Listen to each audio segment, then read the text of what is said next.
Um estudo de 2010 revela que 1 em cada 10 doentes portugueses contrai uma infecção hospitalar. Situação que levou a Inspeção-Geral de Saúde, na altura, a dizer que o Plano Nacional de Controlo da Infecção estava a falhar. Esta realidade preocupou muitos dos responsáveis do setor, que chegaram a admitir que é mais perigoso ir a um hospital e ser vítima de uma infecção hospitalar do que andar de avião. Mas afinal, como é que todo este processo acontece? O hospital é que é o centro da infecção ou será que o problema é mais profundo e está na comunidade? E será que podemos alterá-lo? Este é o tema do Especial Saúde de hoje, que tem como convidados Antónia Nascimento, vice-presidente da Comissão Especializada de Meios de Diagnóstico In Vitro da Apifarma, e Carlos Paulos, coordenador da Comissão de Controlo de Infecção do Hospital Beatriz Ângelo. No Porto teremos ainda, durante o programa, um depoimento sobre este assunto com o internista José Artur Paiva. Obrigado por terem vindo, é um prazer estar aqui. Falar de infecção hospitalar. Dr. Carlos, Portugal tem de facto um problema sério ao nível de infecções hospitalares ou não é bem assim? Na verdade, estamos perante um assunto de saúde pública e que a todos diz respeito. Diz respeito aos profissionais de saúde, diz respeito aos gestores, aos administradores, aos governantes, diz respeito a todos nós, cidadãos. Efetivamente, Portugal tem um problema de saúde pública relacionado com as infecções hospitalares.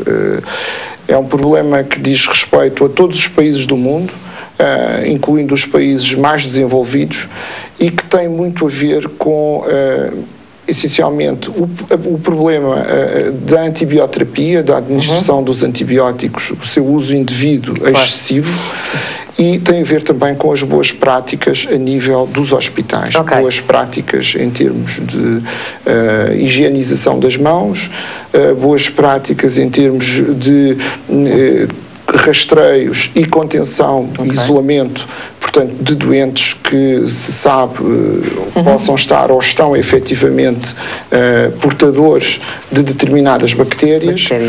E novamente o problema dos antibióticos. Esse é que é o grande drama, não é? Esse é que é o grande drama. Um dos principais, não é? Um dos principais. Doutora Antónia, este problema dos antibióticos e do uso excessivo dos antibióticos, há anos que nós ouvimos falar deles, não é de agora.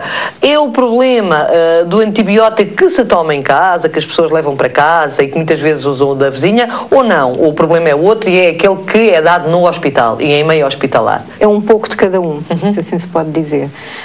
Começa na comunidade e, portanto, não se deve tomar o tal antibiótico que a vizinha tomou por iniciativa própria, isso nunca. E depois também é o uso, às vezes indevido desses, e às vezes normalmente por excesso, no hospital. No caso da infecção viral em que se toma um antibiótico que não se deve tomar.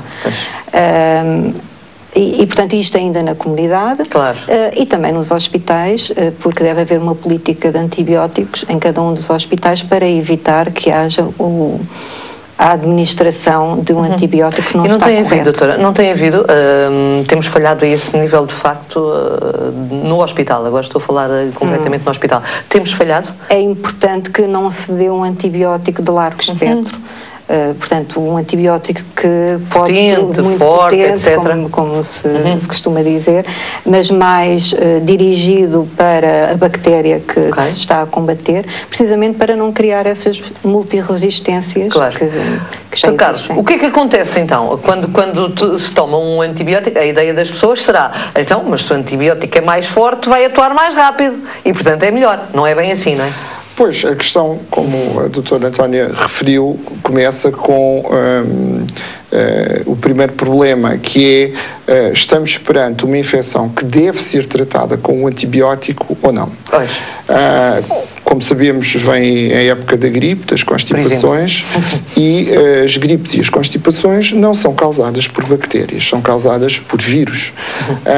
Podem depois ter um processo de sobreinfecção, portanto, pode depois haver uma complicação. Até porque o nome diz bactérias, não é? Bactérias, exatamente. Antibacterianos. Portanto, tem e, portanto, efetivamente, os antibióticos nós utilizamos são fármacos antibacterianos, portanto são para combater as bactérias. Para combater as bactérias. E, portanto, a primeira questão é um cuidado extremo por parte dos doentes e por parte dos médicos em efetivamente apenas prescreverem os antibióticos quando estão perante uma confirmação ou uma alta probabilidade de estarem perante uma infecção bacteriana. Porque se não o fizermos, nós médicos, estamos pura e simplesmente a causar o aparecimento de bactérias que se tornam resistentes aos antibióticos.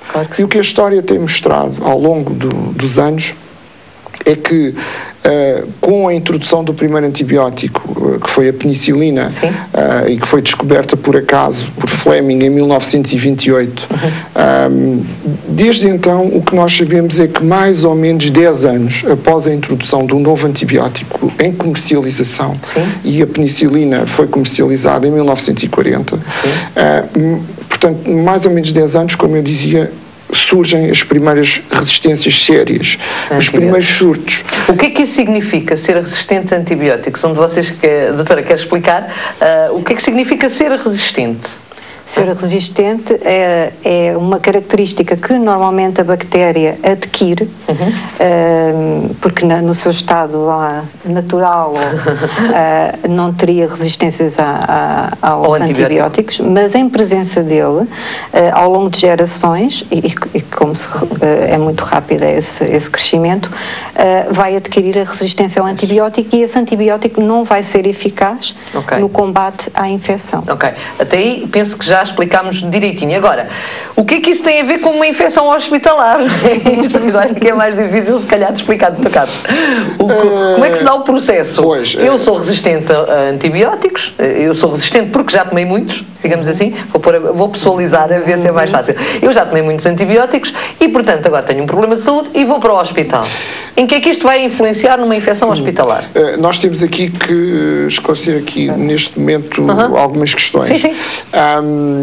A primeira questão é a definição de infecção hospitalar. A infecção hospitalar é aquela que se desenvolve como resultado das intervenções que são feitas a nível de internamento hospitalar. Um exemplo muito simples: um doente entra num hospital porque, por exemplo, tem um infarto agudo do miocárdio, portanto não está infectado, e há uma série de procedimentos, colocação de catéteres, etc.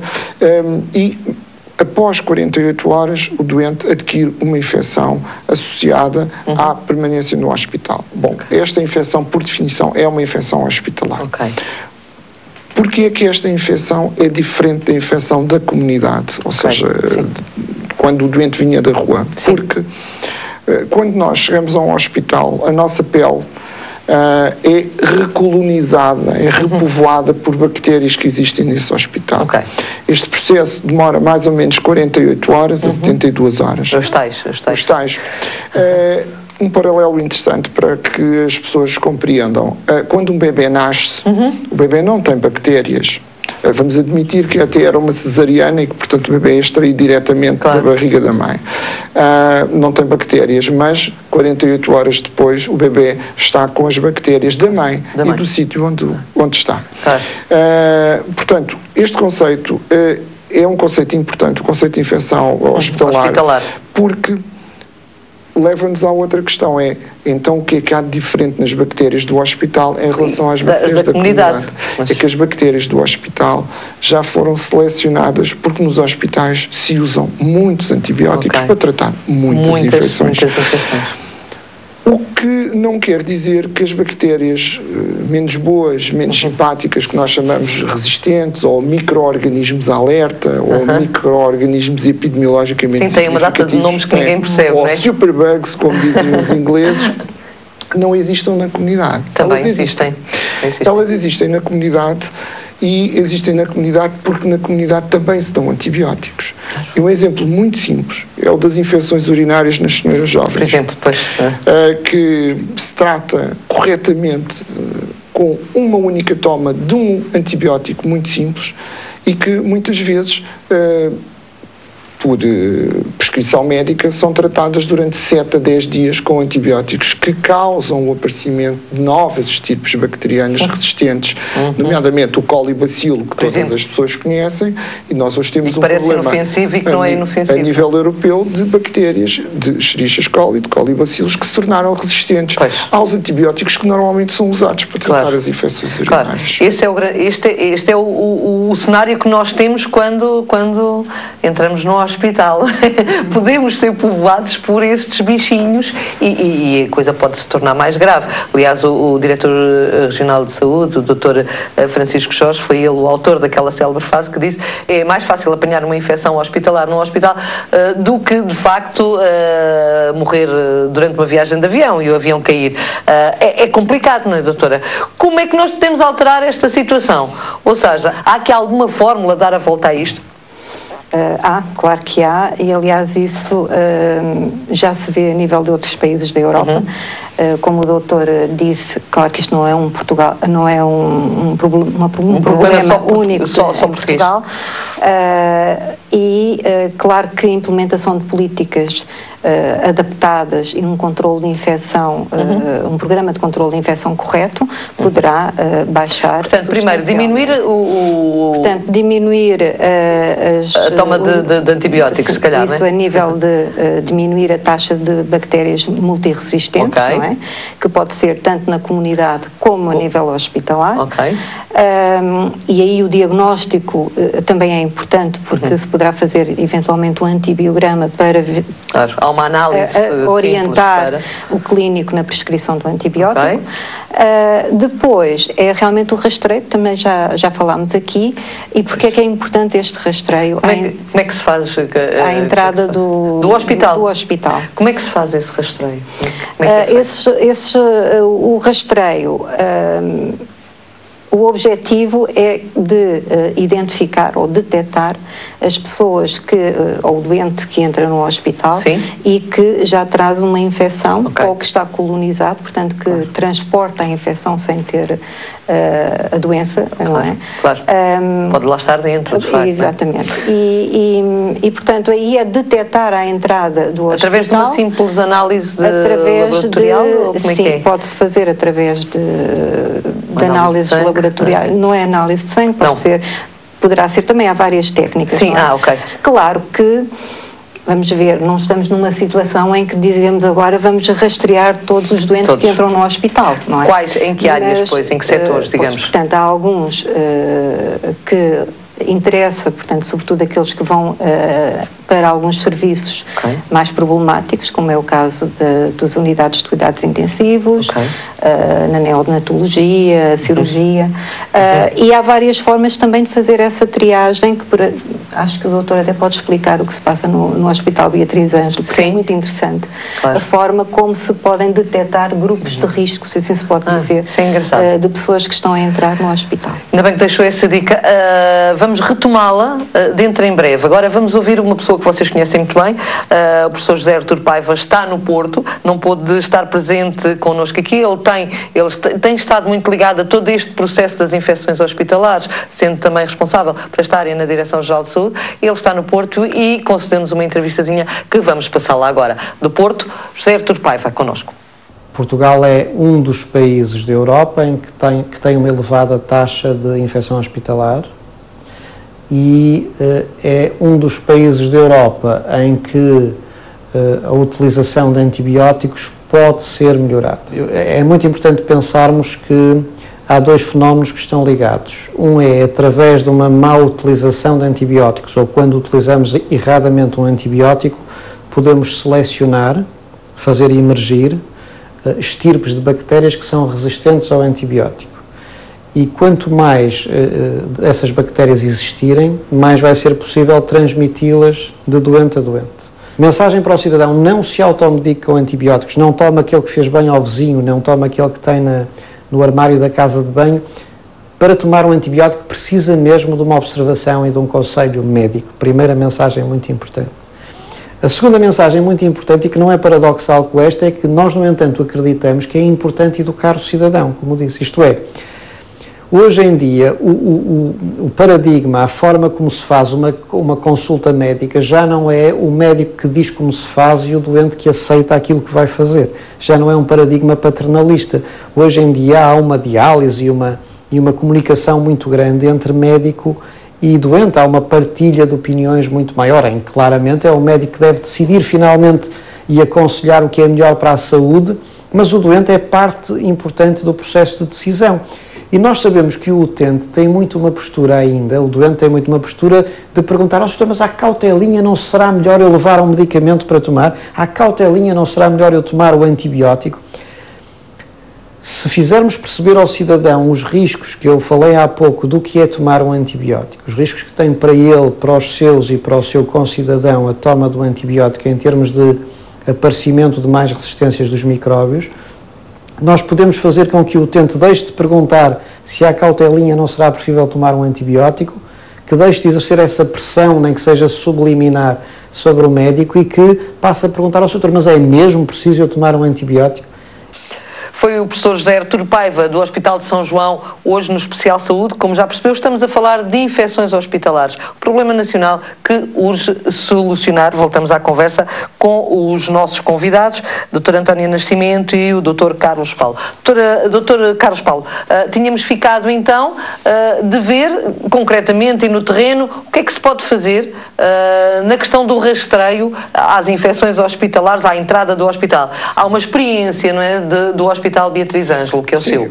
Como é que é? Eu queria só aqui salientar a importância, efetivamente, dos rastreios, para que se compreenda o que é que isto significa. Claro. Quando um doente chega a um hospital, ele pode constituir uma ameaça para os outros doentes e para os profissionais de saúde, assim como o contrário. O hospital também pode constituir para ele próprio. Pois, exatamente. Pois.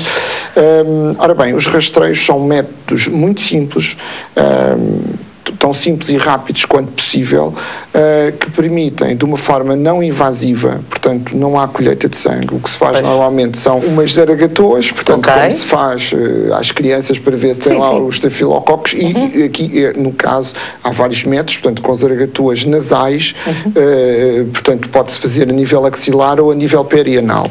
E nós vamos à procura de algumas bactérias que são muito prevalentes em Portugal.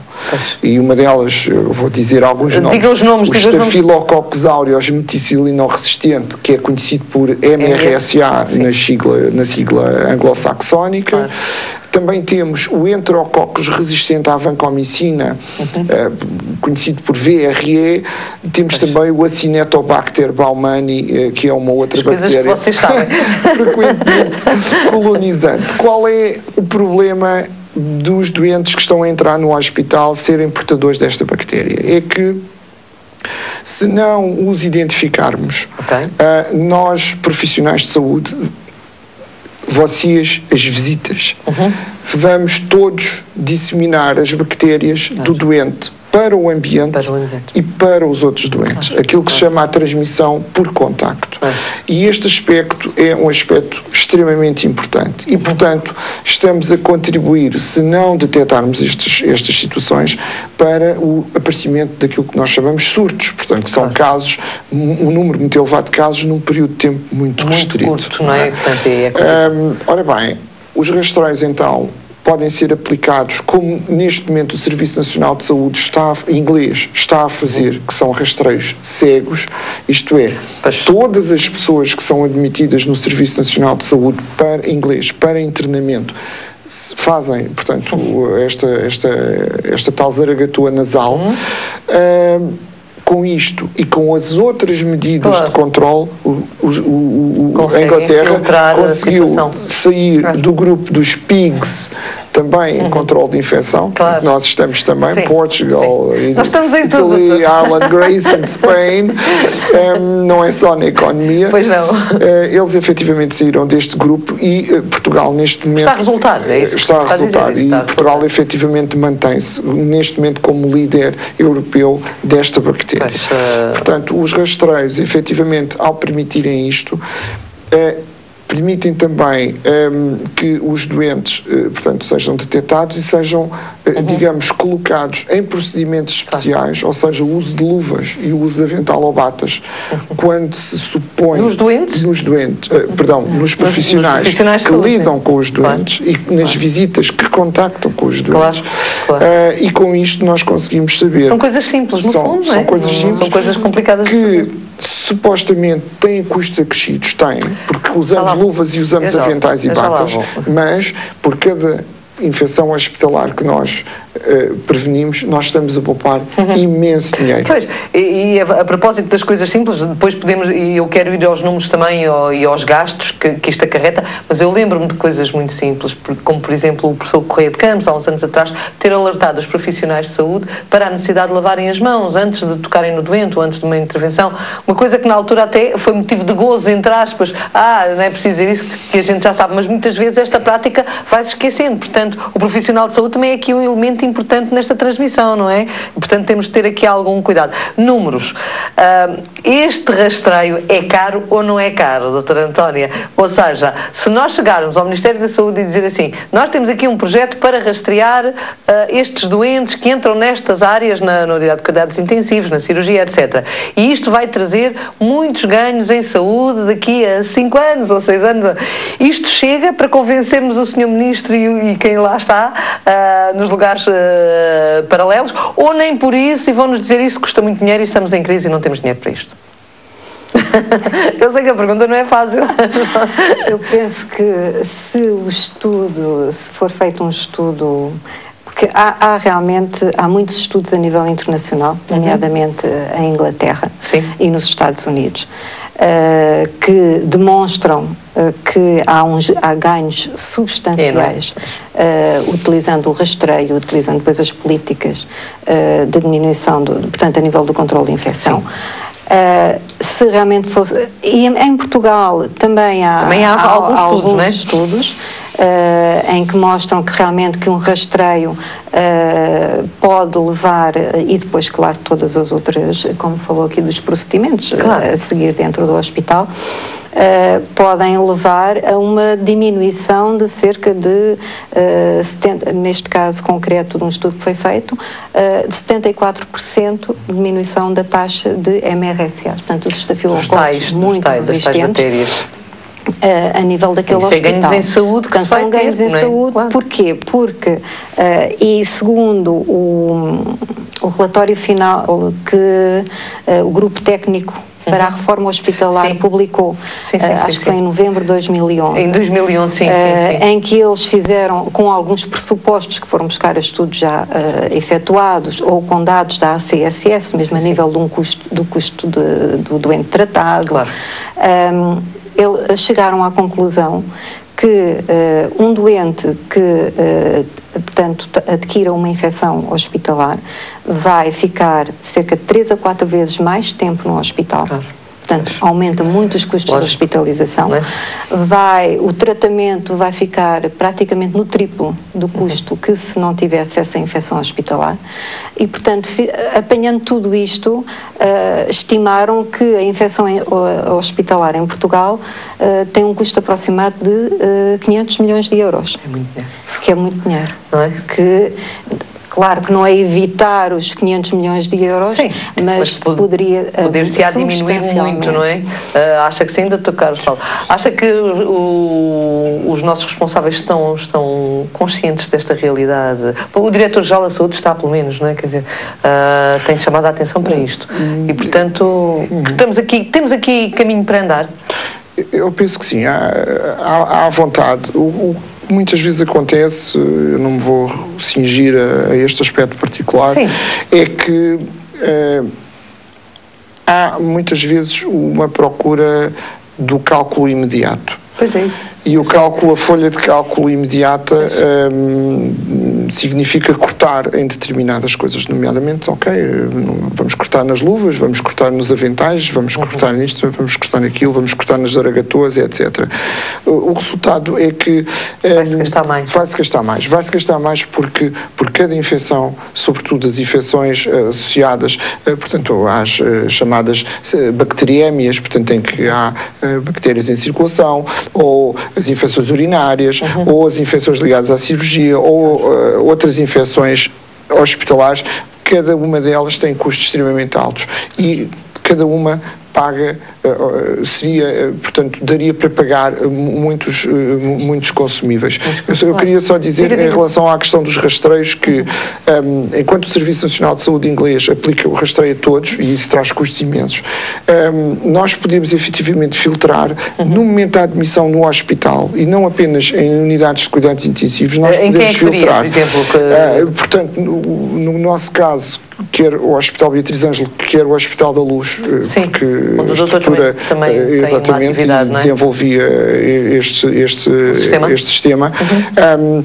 Portanto, os doentes, quando são admitidos para internamento, os médicos responsáveis pelo internamento respondem obrigatoriamente a um questionário com 8 perguntas, muito simples. E esse questionário permite detectar efetivamente qual o risco desses doentes. É muito simples. Não deverá ser difícil, não é? Muito simples. E mais, como funcionamos em plataforma completamente informática, portanto, o sistema desencadeia automaticamente os pedidos das zaragatoas, o símbolo de isolamento, o tipo de isolamento, aparece como se fosse uma prescrição qualquer, administra isto ou administra aquilo, e, portanto, desencadeia mecanismos de notificação de alerta para a Comissão de Controlo de Infecção, no sentido de fazer um follow-up. Portanto, o rastreio é aplicado a todos, o questionário é aplicado a todos, mas depois o rastreio é aqueles que de restringido, e há bocadinho não falei de uma bactéria que é extremamente importante, que é o Clostridium difficile, que é um causador de diarreias nos lares, nos hospitais, e que muitas vezes conduz os doentes aos serviços de urgência e não são detectados, os médicos não interpretam como sendo uma diarreia secundária a antibióticos. E aí está. E, portanto, era mais um dos exames que depois se pode fazer rapidamente. Há motivos para as pessoas terem medo de fazerem, por exemplo, uma cirurgia devido a isto que temos ouvido relativamente às infecções hospitalares, ou não? Uma infecção hospitalar não é só nos nossos hospitais, em todo lado, será em todo lado, não é? Portanto, não podemos assegurar que vamos para o hospital e que não há, mas isso é em todo lado. Agora, o que temos é realmente que tomar medidas para minimizar. E começa em nós, não é? Pode começar em nós, não é, doutora? Porque se nós diminuirmos os antibióticos que tomamos, acabamos por estar também... No fundo, os antibióticos, temos que pensar que são uma arma importantíssima que nós temos e que não podemos... O que estamos a fazer é diminuir a eficácia desse tratamento. Portanto, queremos ter ainda antibióticos durante muitos anos que combatam as infecções e por isso mesmo temos de ter muito cuidado com eles. Há aqui uma política nova. Aliás, o Diretor-Geral de Saúde disse recentemente que ia controlar mais a forma como de prescrição dos antibióticos. Ele falava no hospital, mas pronto, isso também, se calhar, também serve para o resto. É importante que haja esse controle de prescrição dos antibióticos no hospital, não é, Dr. Carlos? Muito importante. Deixa-me só voltar um segundinho atrás. Efetivamente, é seguro irmos aos hospitais. Temos que passar esta mensagem. E os hospitais portugueses não estão... Quer dizer, embora nós tenhamos uma taxa um pouco acima da média europeia, não estamos numa situação, digamos, paupérrima e de ruptura. Portanto, é seguro e esta mensagem tem que ser passada. Os próprios doentes também podem colaborar. Por exemplo, quando as pessoas são submetidas a cirurgias, elas próprias, um exemplo muito simples, devem fazer 2 ou 3 banhos prévios na véspera e, portanto, e mudar a roupa com que dorme e mudar a roupa de cama. Porquê? Porque isto reduz a colonização com algumas bactérias. Que elas possam já estar lá, para andar ali perto. O que é que podemos fazer para melhorar em termos de prescrição? Podemos e temos que fazer muito. E tem que passar muito pela educação também dos profissionais de saúde. Todos os hospitais são obrigados a ter políticas e procedimentos e orientações técnicas, e todos os hospitais têm que ter uma comissão de controle de infecção e uma subcomissão de antibióticos, ou mesmo uma comissão de antibióticos. O que há é que criar as condições de verificação das prescrições. As auditorias, etc. E em tempo real. Em tempo real, e uma atuação em tempo real. Claro que essa atuação é tanto mais ligeira quanto melhor for a prescrição à partida. Porque aqui, efetivamente, temos que avançar, por um lado, para a sensibilização dos profissionais e, por outro, para algum mecanismo de condicionamento, para não lhe chamar policiamento, das prescrições. E isso deve ser feito não apenas a nível hospitalar, onde se calhar é o modo mais fácil, é o sítio mais fácil de fazer. Com o tal questionário. Nas prescrições a nível de ambulatório. De ambulatório também, claro que sim, claro que sim. E aí os clínicos gerais podem ter um papel muito importante nessa vertente, porque são decisivos, não é? Aí, se diminuírem a quantidade de antibióticos que são prescritas, aí talvez se consiga. E alguns tipos, pois, como explicou há pouco. Agradeço aos dois o facto de terem estado aqui comigo e ao professor José Arturo Paiva, que esteve connosco também a partir do Porto. Esperemos que tenhamos deixado aqui algumas dicas, que tenhamos tranquilizado os telespectadores lá em casa para a questão das infecções hospitalares. Não é nada que não se possa fazer, não é nada que não se possa resolver, vai-se resolver certamente, e há aqui montes de regras para quem de direito que aqui deixaram, que podem ser utilizadas a bem de todos nós.